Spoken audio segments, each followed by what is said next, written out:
अनुभव सुना रहा है। बोले सुखदेव जी राजा परीक्षित को, राजा परीक्षित ने प्रश्न किया, बोले भगवान के विवाह हुए और कितने विवाह हुए? बोले 16,108। बोले राधा कृष्ण भगवान की 16,108।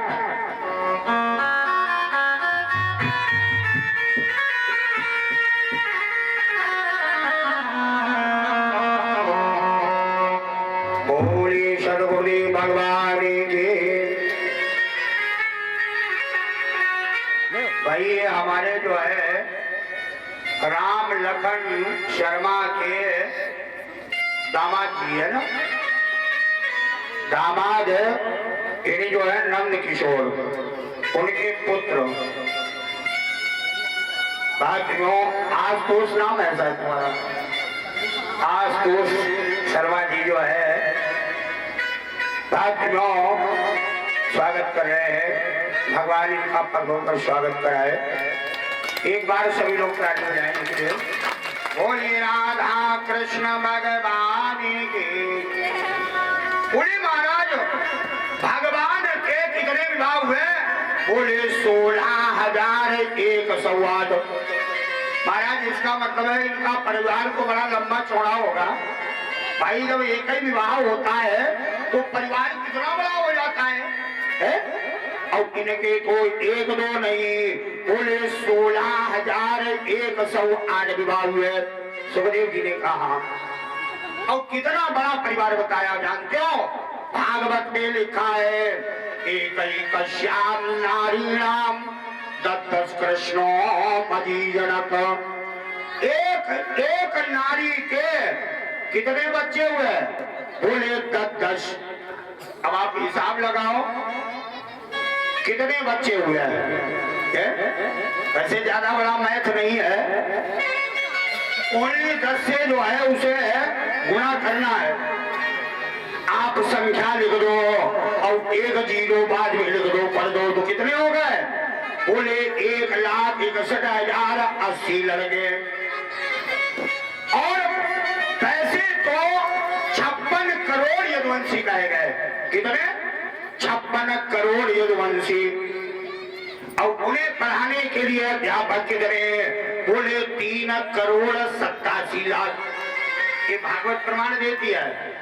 इतना लंबा चौड़ा परिवार था भगवान का, बड़ा आनंद छाया हुआ है। देखो जब विवाह का नंबर आता है तो एक बात और उठती है और ये सबसे शुभ है। क्या? बोले भागवत कथा कराना। हमारे नंद किशोर जी जो कि हमारे लिलौर गांव के रहने वाले रिश्तेदार, बोले गुरुदेव लड़के की शादी होगी मैं भागवत जरूर कराऊंगा। आप भी कराओगे? भगवान ने भी कराई। भगवान के जब विवाह हो गए, लड़के बच्चे हुए, तो उन्होंने विवाह के समय से कथा प्रारंभ कर दी। जानते हो ऐसी कथा जो आज तक बंद नहीं हुई। जी हाँ, जो लोग गए होंगे द्वारिकापुरी उन्होंने देखा होगा तब से लेकर के आज तक लगातार श्रीमद् भागवत की कथाएं चल रही हैं। अब तो बदल बदल करके वक्ता जाते हैं वहां, लेकिन भाद्रमों पहले वक्ता कौन थे? नारद जी। नारद जी ने कथा को प्रारंभ किया और उन्होंने कहा भागवत की कथा में जो दान करता है वो 10 गुनी करके प्राप्त हुआ करती है। 10 गुनी करके अपनी अगर प्रिय वस्तु दान करे। ये बात रुक्मणी ने से भवन में गए तो भाग्य में तुरंत जो है रुक्मणी पहुंच गई और रुक्मणी ने कहा प्रभु आज आपने जो कथा में कहा क्या यह सत्य है? उन्होंने कहा बिल्कुल सत्य है। बोले मैं भी दान करना चाहती हूँ अपनी प्रिय वस्तु। नारद ने कहा मैं दान नहीं लेता। बड़ी उदास हो गई रुक्मणी। बोले दुनिया में सबसे प्रिय वस्तु है कौन? बोले मेरे कन्हैया। और मैं कन्हैया का दान करना चाहती हूँ।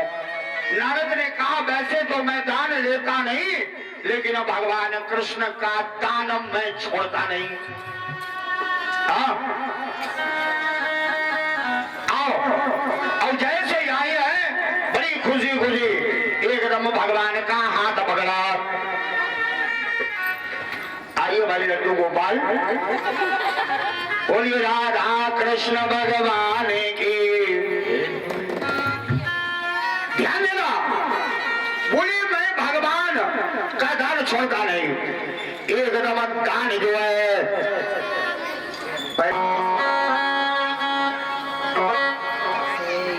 बोलिए राधा कृष्ण भगवान।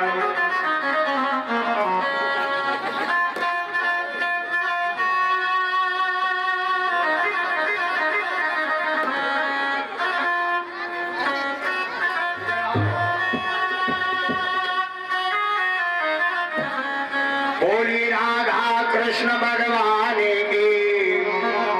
ध्यान देना, हाथ पर जो है भगवान कृष्ण का हाथ रखा और जैसे ही हाथ रख करके भक्त में जो है गान संकल्प तुरंत पढ़ दिया। और संकल्प जब पड़ गया तो जानते हो भगवान कृष्ण ने कहा अब क्या करो। नारद जी ने की तरफ देखा, नारद जी तुरंत समझ गए, पकड़ा हाथ और लेकर के भगवान कृष्ण का चलने लगे। रुक्मणी ने कहा प्रभु कहाँ जा रहे हो? बोले जो दान मिला है वो मैं दान लेकर के जा रहा हूँ। बोले ऐसा भी होता है? बोले और क्या, जो हमें दान मिल जाएगा वो मैं यही छोड़ दूंगा? भाई एक बात बताओ, इस मंच पर जो भी दान आता है, दान करने के बाद उसका अधिकारी कौन है? बोले मैं। आपके ये फल बड़बड़ भारी लेकर के आए, देखो कितना बड़ा है ना। अब ये किसका हो गया? अखिलेश पंडित जी का। चाहूं तो मैं आपको खिला दूं और ना चाहूं तो जय जय सीताराम। बात लो तो नारद जी ने कहा कन्हैया मेरा हो गया। बोले प्रभु मुझे ये नहीं पता था कि जो भी दान किया जाता है वो पंडित जी साथ ही लेके चले जाते हैं। कोई उपाय है जो ये दान छूट जाए? बोले हाँ एक परिहार है। अगर कोई चीज आपने पंडित जी को दान कर दी, वो आपको अच्छी लग रही है, उसके बराबर धन दे दो और वो चीज ले लो। तो उन्होंने कहा ये अच्छा है, अब मैं कन्हैया को ले लूंगी। द्वारिका में एक तराजू बांधा गया और एक पल्ले में भगवान कृष्ण को बिठाया गया, एक पल्ले में रुक्मणी ने अपने पूरे आभूषण रख दिए। बताओ कन्हैया का पलड़ा नहीं उठा। एक एक करके 16,108 सबके बक्से खाली हो गए, लेकिन भगवान कृष्ण का पलड़ा नहीं उठा। अब तो जो है द्वारिकापुरी का कोष जो है बढ़ने लगा, क्योंकि कन्हैया को छुटाना है। सारे नगर का हीरा जवाहरात सोना चांदी सब कुछ पलड़े पर लग गया, लेकिन भगवान का पलड़ा नहीं उठा। अब तो घबरा गई है रुक्मणी, अब क्या करो? एक दूत को तुरंत भेजा जाओ कुंजनवन और राधे से उपाय पूछ कर के आओ। कुंजनवन में जिस समय गया है तो राधे ने जिस समय सुना, बोले दान कर दिया। पतिया पड़ी के राधा जू के, पतिया पड़ी के राधा जू के, बरसे ऐसे नहीं जैसे जमुना में मारा गई।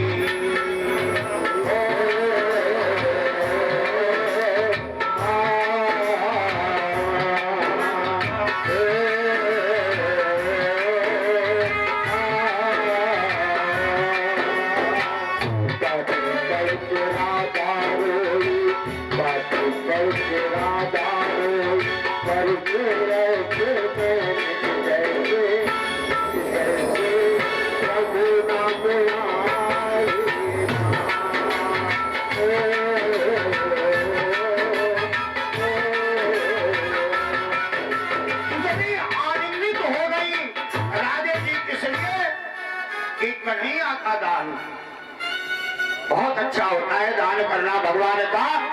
लेकिन तब तक दूत ने ये कह दिया, बोले अब रुक्मणी उस दान को लेना चाहती है। राधे जी ने कहा यही गलत है, कैसे मिल सकता है, जिस चीज को दान कर दिया। बोले बराबर जो है धन दे रही है, सारे नगर का धन चढ़ गया, लेकिन कृष्ण का पलड़ा नहीं उठ रहा है। अब राधा जी को हंसी आई है। राधा जी ने कहा,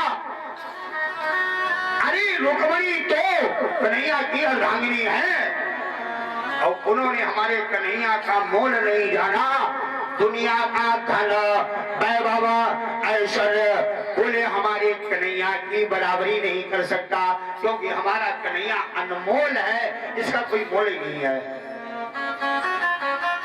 उन्होंने कहा बड़ी संकट का समय है राधे, कैसे छुड़ाया जाए। बोले एक उपाय है, जाओ ये तुच्छ वस्तुएं सब हटा देना और 5 तुलसी के दल जो है रख देना, वृंदावन से लेकर के जल दिया है, जाओ इनको रख देना, कन्हैया मिल जाएगा। ये समय दूत गया है और जाकर के वो दल दिए हैं, तो भाग में वो सब धन उतार दिया गया, और जैसे 5 दल रखे गए हैं तो भाग में उसी समय जो है वो तुलसी दल का पलड़ा नीचे आ गया, कन्हैया का पलड़ा ऊपर उठ गया। लिए 5 दल नारद जी को दे दिए। नारद जी बोले पहले कम मिलता था, लेकिन मिल खूब रहा था, लेकिन खैर कोई बात नहीं, चले जाते हैं। देखिए ये बात मैंने इसलिए बताई है भागवत की कथा, कि भगवान की कथा में जब भी जाओ तो तुलसी दल लेकर के जरूर जाना, तुलसी दल चढ़ाना कन्हैया के ऊपर, भगवान की प्राप्ति जरूर होगी। अगर लड्डू गोपाल गिरके घर में जरा हाथ उठाना, इतने लोगों के यहाँ लड्डू गोपाल है। देखो लड्डू गोपाल को कैसे स्नान करवाना चाहिए। सबसे पहले तो एक थाली को साफ करें और थाली में भाग्य जो है एक बीच में थोड़ा चंदन लगाए, और चंदन लगा करके उस पर तुलसी का दल रखें, और दल रख कर उस पर लड्डू गोपाल जी को वस्त्र उतार करके रख दे। लड्डू गोपाल को बिठाए और फिर जो है इन्हीं सबसे पहले जल से स्नान करवाए, जल से। गंगा च यमुना चैव गोदावरी सरस्वती नर्मदा सिंधु कावेरी स्नार्थम प्रतिक्रियता नमोस्तरंताय सहस्रमूर्ते सहस्रपादाक्ष शिरोरुबाहवे सहस्रनाम्ने पुरुषाय शाश्वते सहस्रकोटि युगधारिणे नमः। अब तुम कहोगे महाराज इतने मंत्र तो हमें आते नहीं है। नहीं आते कोई बात नहीं, एक मंत्र याद आएगा। कौन?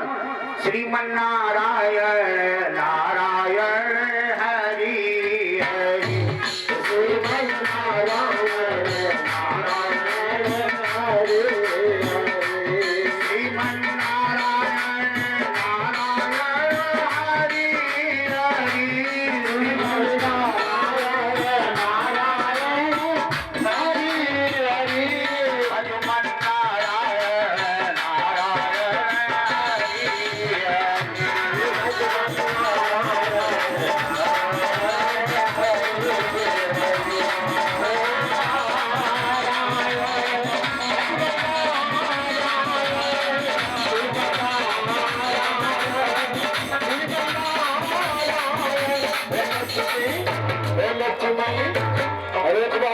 नारद जी के लिए सभी लोग ऊंचे ऊंचे सभी लोग, सभी माताएं में सभी रखते लोग और जोरदार ताली हो जाकर कहा कि लक्ष्मी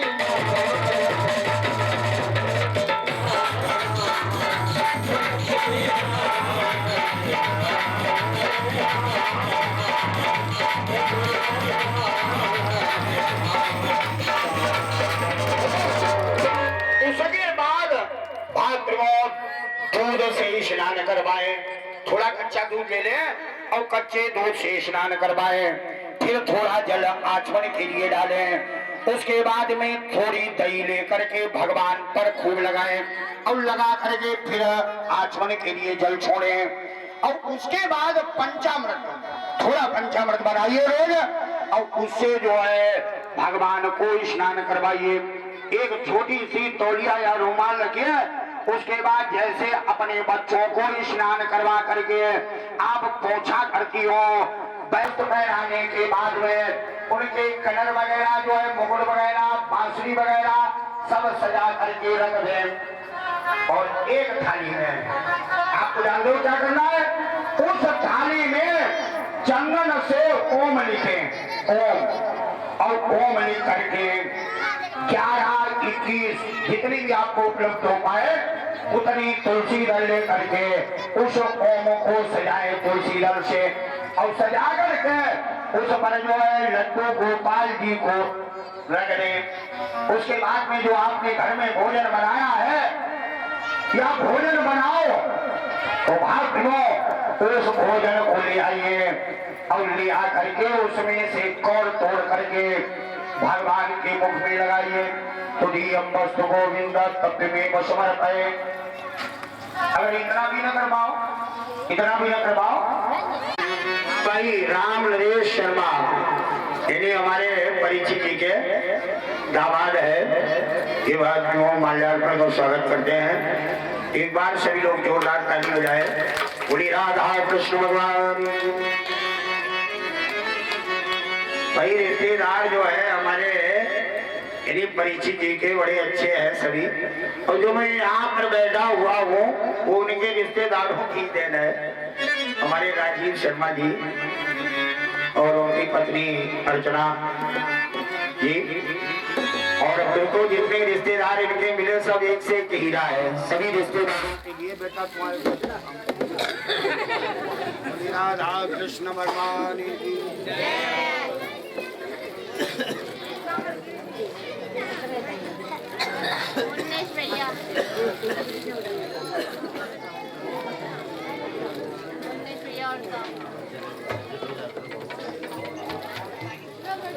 बस से आए हैं सब राजू भैया, ताई,